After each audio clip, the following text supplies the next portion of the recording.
Ang sabi ko guys kay partner, magpa-car wash kami.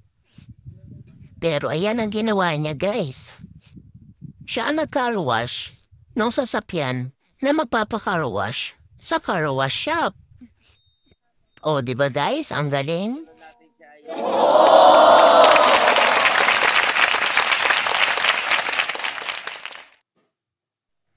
Kung alam ko lang guys, na gusto niya pala mag-car wash. Sana hindi na kami umalis sa bahay, di ba? At dun ko nalang pinaka-car wash sa kanya yung sasakyan. Dito kasi, magbabayad na kami at pagod pa siya. Ayan na nga guys, ayaw talaga magpapigil ni partner. Sa totoo lang, gustong gusto niya talagang ginagawa yan. Wala lang kami ibang gamit sa bahay. Kaya tuwing nagpapakarwash kami, gustong gusto niya siya yung gagawa dun sa mga sasakyan na pinapakarwash. Minsan nga gusto pa niyan pumasok sa car wash. Bilib lang talaga ako dyan kay partner guys. Wala yang arte.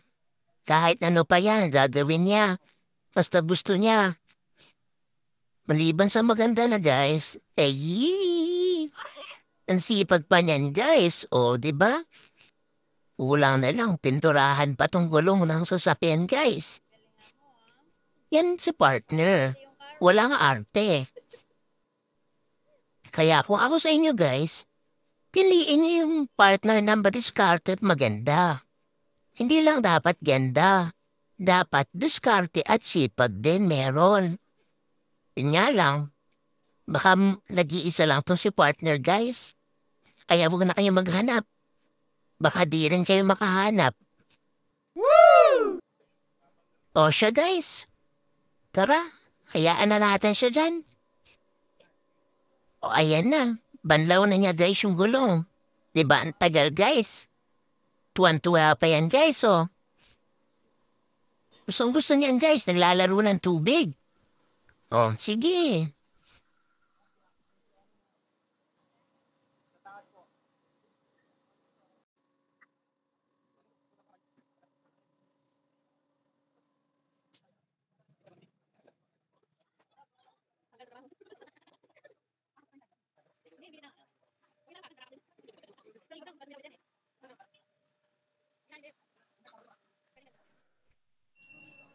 O ayan guys, tinodo na talaga. Tinodo na ni partner ang paglilinis sa sasakyan.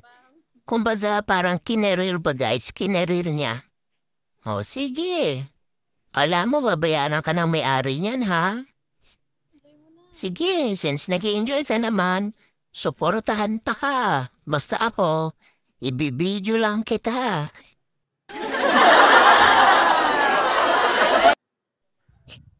At balak nga talaga guys tapusin ni partner tong sasakyan. Kaya naman, pati sa pagbabrush, itinodo na rin niya. Ewan lang guys ha, kung pati sa pagsasabon gagawin din niya yan. Antayin natin guys. Oh, pinabukas pa yung likod guys. Para daw yung mga gilid-gilid, maisama niya sa pagbabrush. At ayan na nga guys, totoo ang hinala ko. Siya na rin ang nagsabon. Oh, sige. Todo mo na yan, partner. Tapusin mo na yan para malibre yung car wash natin. Yun lang guys. Thank you for watching.